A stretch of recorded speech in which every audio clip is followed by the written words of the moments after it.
Olá pessoal, estamos retomando os estudos de Gênesis capítulo 4, né?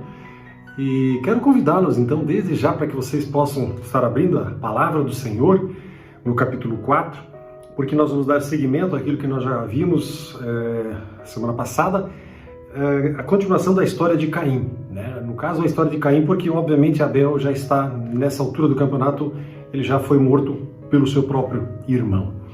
Mas antes, claro, como sempre nós fazemos, eu quero convidar você a fechar os seus olhos para nós termos uma palavra de oração. Se assim você desejar, ore comigo. Pai querido, muito obrigado por esse momento que Tu concedes. Obrigado porque Tua palavra, Senhor, ela é luz, ela é o norte para as nossas vidas. A Tua palavra, Senhor, ela nos traz realmente clareza, Senhor, ela nos traz esclarecimento sobre a nossa própria vida, Pai. Muito obrigado porque nós podemos saber que Tu tens compromisso com a Tua própria palavra, porque aquilo que Tu disseste, Senhor, aquilo Tu sustentas. As promessas que Tu nos deixaste, Senhor, elas são verídicas e elas se comprovam à medida em que nós caminhamos nesta palavra, à medida em que nós obedecemos a Tua palavra, os Teus mandamentos. Pai, é isso que Tu esperas da gente. Permita que, ó Deus, em cada um de nós, Tu possas encontrar um coração obediente, um coração desejoso de seguir os Teus preceitos com alegria, Senhor. É o que Tu esperas de cada um de nós.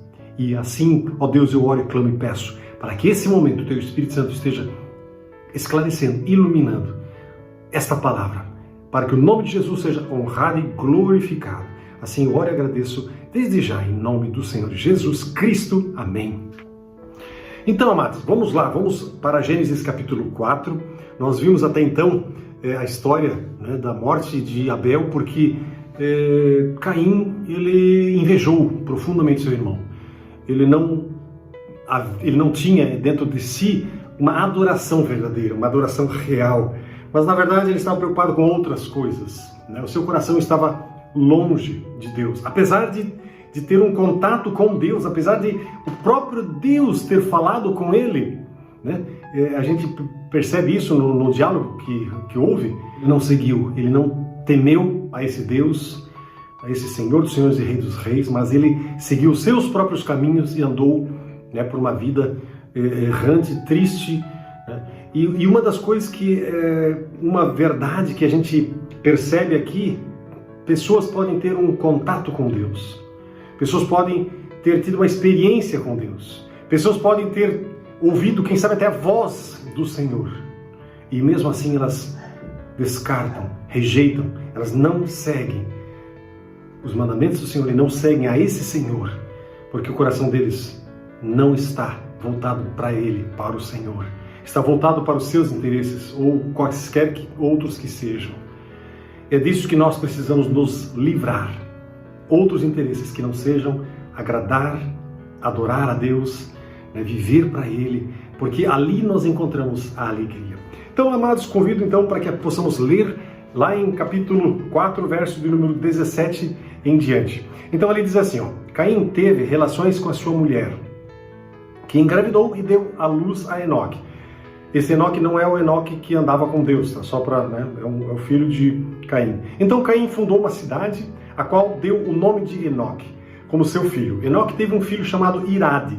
Irade gerou Meujael. Meujael gerou Metusael. Metusael gerou Lameque. Cada nome, né, gente? Lameque se casou com duas mulheres. A primeira se chamava Ada e a segunda Zilá. Ada deu à luz a Jabal. Ele foi o precursor dos que criam rebanhos e moram em tendas. Seu irmão se chamava Jubal. Jubal era o precursor dos que tocam harpa e flauta. Zilá, a outra mulher de Lameque, deu à luz a um filho chamado Tubal-Caim, que se tornou mestre em criar ferramentas de bronze e ferro. Tubal-Caim teve uma irmã chamada Naamã. Certo dia, Lameque disse às suas mulheres: Ada e Zilá, ouçam a minha voz, escutem o que eu vou dizer. Mulheres de Lameque, matei um homem que me atacou, um rapaz que me feriu. Se aquele que matar Caim será castigado 7 vezes, quem me matar será castigado 70 7 vezes. Então vamos dar uma olhadinha em algumas coisas aqui importantes, né? A mulher de Caim. Da onde que veio essa mulher de Caim? Algumas perguntas que, obviamente, nós podemos ter, mas como? Eu entendo que Adão e Eva foram os primeiros seres, né, que Deus criou, e a Bíblia diz que toda a linhagem humana veio desses dois seres que o Senhor criou. Então eu não compactuo com as ideias de alguns teólogos que dizem que Adão e Eva foram os primeiros seres criados. Isso não quer dizer que de repente Deus não tenha criado outros, né? De repente ele poderia tê-lo feito, claro que poderia tê-lo feito. Deus tem poder para isso. Mas eu não creio que isso seja a realidade, porque a Bíblia mesmo diz que eles são os pais de toda a humanidade. Então, lembre-se que no começo as pessoas viviam centenas de anos. Nós temos relatos, né, de pessoas com muitos e muitos anos. Então, não é de se estranhar que durante esses anos todos as mulheres tivessem, quem sabe, dezenas ou talvez até centenas de filhos. Eu não sei qual foi a constituição genética, né, com a qual Deus criou as mulheres. De repente havia essa possibilidade, inclusive do ponto de vista de porte físico, de elas poderem ter tantos filhos assim. A gente sabe que hoje em dia isso não é viável, isso não é possível, mas, né, para quem sabe naquela época isso era uma realidade. Então nós podemos de fato crer, eu creio nisso, de que Adão e Eva são os pais de toda a humanidade. Provavelmente, então, a esposa de Caim foi uma das filhas de Adão e Eva. Aí nós temos lá no versículo 19, né, com Lameque, com todos os filhos e todo o pessoal que junto com ele, nós temos aí que ali começam as artes e começam também os ofícios. E ali no versículo 23 nós temos uma cantiga, né? Ouvi a minha voz, Ada e Zila. Isso faz parte de um cântico chamado Cântico da Espada. E no original dá a entender, né, através dos originais do hebraico, dá a entender que Lameque matou aquele sujeito com os punhos, com os próprios punhos, com um instrumento afiado. Tá? Aí no versículo 25 nós temos, né, se nós não lemos ainda, vamos ler agora já. E aí nós temos, a partir do versículo 25, né, fala do nascimento de Sete. Adão teve relações com a sua mulher novamente, e ela deu à luz outro filho, chamou-o de Sete, pois disse: Deus me concedeu outro filho no lugar de Abel, a quem Caim matou. Quando Sete chegou à idade adulta, teve um filho chamado Enos. Nessa época, as pessoas começaram a invocar o nome do Senhor. Aqui nós temos algumas coisas interessantes. Sete, ou Set, né, significa, literalmente do hebraico, destinado ou estabelecido. Então, na verdade, a gente pode dizer assim que Sete veio para ser aquele que Deus pôde, né, colocar, né, através dele, estabelecer uma pedra fundamental para a sua própria família, a família de Deus. Então ele foi estabelecido, vamos assim dizer, ou ele foi destinado a assumir o papel que Abel teria feito se ele, obviamente, não tivesse sido morto. Então Caim perdeu seu direito de levar adiante essa sublime esperança divina, e Sete então assume agora a responsabilidade e o privilégio, né, sobre seus ombros. E através dele, Deus iria fazer muitas coisas importantes e realizaria as suas promessas, né, que ele concedeu. E aí diz a palavra lá no versículo 26 que a partir desse momento, a partir de Enos, né, filho de Sete, as pessoas começam a adorar a Deus, começam a de uma maneira assim sistemática, a realmente fazer, quem sabe, cultos, né? Hoje em dia a gente tem cultos, né? Na época, quem sabe, eram celebrações, eram momentos assim de uma experiência com Deus. Então os homens começaram a invocar ao Senhor, a Jeová, o Deus da aliança. Né? E claro que a Bíblia, né, deixa isso claro, Enos se destaca na linhagem de Sete, porque ele, na verdade, dá para dizer assim, foi praticamente o originador das orações públicas e da adoração espiritual também comunitária. Então, aqui nós temos, mais uma vez, Deus se revelando através dos seus próprios filhos. Ou seja, o nome de Deus sendo exaltado e glorificado, que foi o propósito inicial da criação do homem e da mulher. Aliás, eu e você, nós fomos criados para adorar a Deus, para falar com Deus, para ter intimidade com Deus, para termos comunhão com Deus. Nós fomos feitos para isso, gente. E sabe, quando eu não cumpro o propósito de Deus na minha vida, se estabelece, sabe o que, gente? Desequilíbrio. Ou seja, desarmonia, ela acontece no nosso viver. Então só existe uma maneira de consertar isso. É nós reatarmos a nossa relação com Deus e vivermos na dependência dEle. Porque a nossa alma, ela tem sede de Deus. E ela não descansa, ela não encontra paz, sossego, enquanto não se encontrar com Deus. Então, meu amado, essa é uma das palavras que você precisa, eu e você, nós precisamos sempre lembrar de que nós fomos feitos para adorar a Deus. Tá certo? E se nós não cumprirmos isso, nós entraremos em parafuso, nós viveremos uma ansiedade, uma angústia no coração, uma opressão e muitas outras coisas para as quais Deus não nos programou para viver. Para isso, obviamente, nós precisamos nos submeter a Ele, entregar a nossa vida a Ele em nome de Jesus, reconhecer os nossos caminhos errados, os nossos pecados, pedir perdão e clamar pelo nome do Senhor Jesus Cristo. Aqui na época não tinha Jesus Cristo ainda, como manifestação em carne. Ele já existia. A Bíblia mesmo diz que todas as coisas foram feitas por meio dele. Sem ele, nada do que foi feito se fez. E a Bíblia mesmo diz, lá no capítulo 1 de Gênesis, capítulo 2, façamos o homem segundo a nossa imagem. Uma das primeiras, se não talvez a primeira referência à Trindade. Então, nós sim sabemos que Jesus já existia naquela época. E hoje nós sabemos que Jesus Cristo, Ele trouxe para nós, Ele granjeou para nós salvação, uma salvação poderosa. E todo aquele que invocar o nome do Senhor Jesus Cristo, pedindo perdão dos seus pecados, pode alcançar essa intimidade com Deus, essa alegria de viver na presença do Senhor. Esse é o convite que você está recebendo, e esse é o convite, esse é o desafio que eu quero colocar para você, para que você entregue sua vida para Jesus, se você ainda não a entregou. Ali, em Cristo Jesus, você encontrará alegria, paz. Amém? Vamos dar uma começada também no capítulo 5 de Gênesis, e aí nós vamos ler algumas coisas, né? Vamos ler alguns versículos iniciais e fazer alguns comentários. Lá no capítulo 5 fala dos descendentes de Adão, mais precisamente dos descendentes de Sete, né? E aí então ele diz assim no versículo 1: este é o relato dos descendentes de Adão. Quando Deus criou os seres humanos, formou-os semelhantes a Ele, ao Senhor. Criou-os homem e mulher. Quando foram criados, Deus os abençoou e os chamou de humanidade, ou literalmente no hebraico, Adam, né, humanidade. Aos 130 anos, Adão teve um filho chamado Sete, que era semelhante a ele, à sua imagem. E depois do nascimento de Sete, Adão viveu mais 800 anos. E teve outros filhos e filhas. Adão viveu 930 anos e morreu. Aos 105 anos de idade, gurizão, jovem, adolescente, Sete gerou Enos.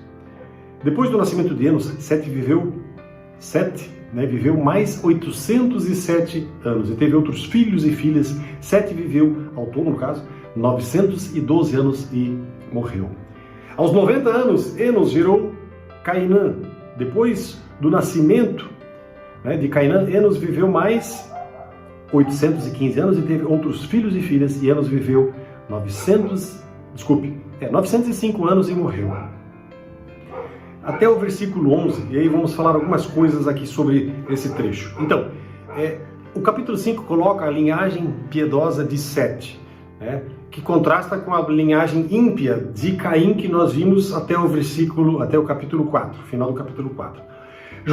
Interessante, se você parar para olhar e ir atrás de livros históricos daquela época ou da época de Jesus, vocês verão o seguinte: Joséfo, um historiador que escreveu a história dos Hebreus, eu tenho esse livro, é um livro muito interessante, ele fala que Maneto, um egípcio, ele fala que Beroso, um caldeu, ele fala que Hesíodo, um grego, além de outros historiadores, eles confirmam essa longevidade dos personagens da Bíblia, ou seja, dos personagens da antiguidade. tá certo? Interessante isso, né? Hoje a gente não consegue entender que uma pessoa possa viver mais do que 100, cento e poucos anos. Mas, enfim, essa era a realidade naquela época. Lembre-se que o homem tinha sido criado para viver eternamente. Ele não foi feito para morrer. A morte entrou à medida em que o pecado também entrou.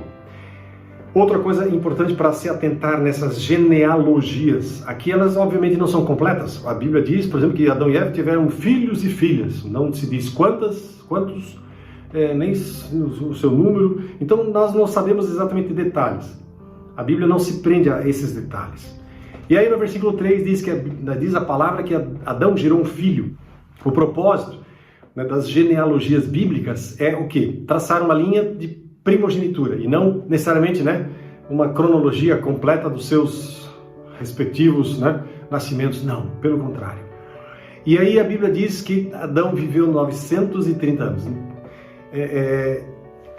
É um troço assim bacana, é um troço diferente e é uma situação muito esquisita essa, né? Mas enfim, Adão viveu esses números de anos e nós não temos por que duvidar, porque naquela época os anos eram iguais aos anos de hoje, tá certo? Mas Adão morreu e obviamente foi cumprida a palavra dada por Deus. E essa morte, né, é uma das maldições que foram lançadas lá no jardim do Éden quando Adão resolveu pecar. Então, já Deus falou para Adão e Eva, olha, vocês não iam morrer, mas a partir de agora vocês vão morrer. Não naquela hora ali, né? Mas eles morreram, obviamente, muito mais tarde. E aí nós temos, então, algumas histórias, algumas genealogias ou algumas, né, linhagens aqui sendo contadas. Outro aspecto também é para não usar esse todo como sendo literal, porque muitas vezes a Bíblia fala de uma pessoa, daí ela continua falando e daqui a pouco ela volta a falar sobre aquela pessoa da qual ela já tinha falado. Então, nós não devemos entender isso uma sequência cronológica literal, né? Mas atentar para esses aspectos aí, tá certo? Cainã, versículo 11, fala, né, dos versos 9 a 11, fala, Cainã significa fixo, ou seja, é uma tradução literal do hebreu. E no versículo 12 até 13, né, que nós lemos até o 11, nós temos ali também do 12 ao 13, Malalael. Nós podemos ler esses dois versículos bem rapidamente, que diz assim, aos 70 anos Cainã gerou, depois do nascimento de Maalaleel, Cainã viveu ainda 840 anos e teve outros filhos e filhas, né, ou seja, Cainã viveu 910 anos e morreu. Então aqui nós temos o que, gente? Nós temos, né, uma pessoa, Malalael, que quer dizer louvor a Deus, ou seja, pelas tradições, esse daqui também foi um dos homens piedosos, tementes ao Senhor.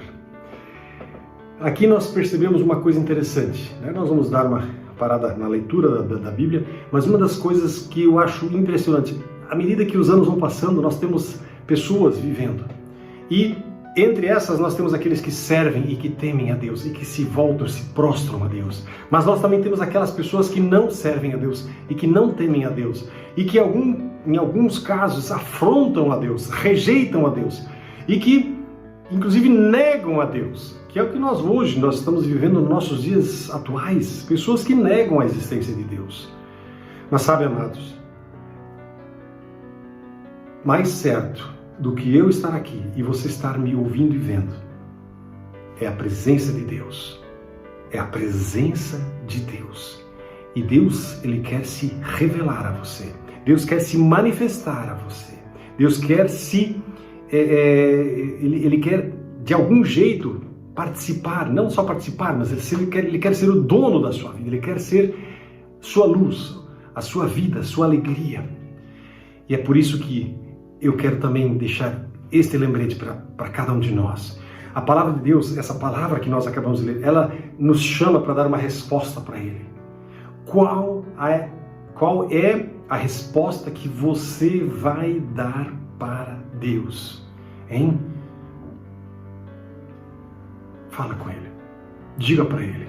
Diga para Ele que você precisa dEle, que você quer caminhar junto com Ele, que você quer crescer na intimidade com Ele.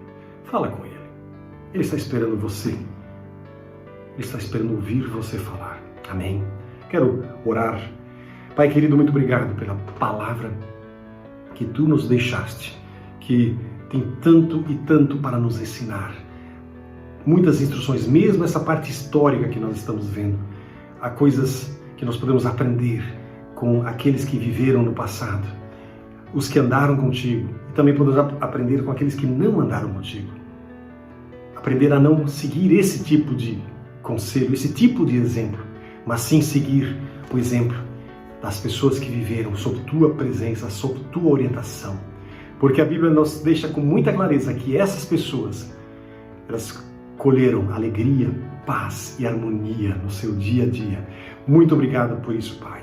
Assim eu peço e clamo pela vida de cada um que está ouvindo este pequeno testemunho, para que essa pequena palavra, para que o teu poder se manifeste nessas vidas de uma maneira restauradora, derramando alegria, restauração, cura e vitória. Repreendo todo o mal, toda a operação de engano e ordeno que Satanás e todo espírito maldito das trevas seja removido, retirado e está expulso em nome de Jesus.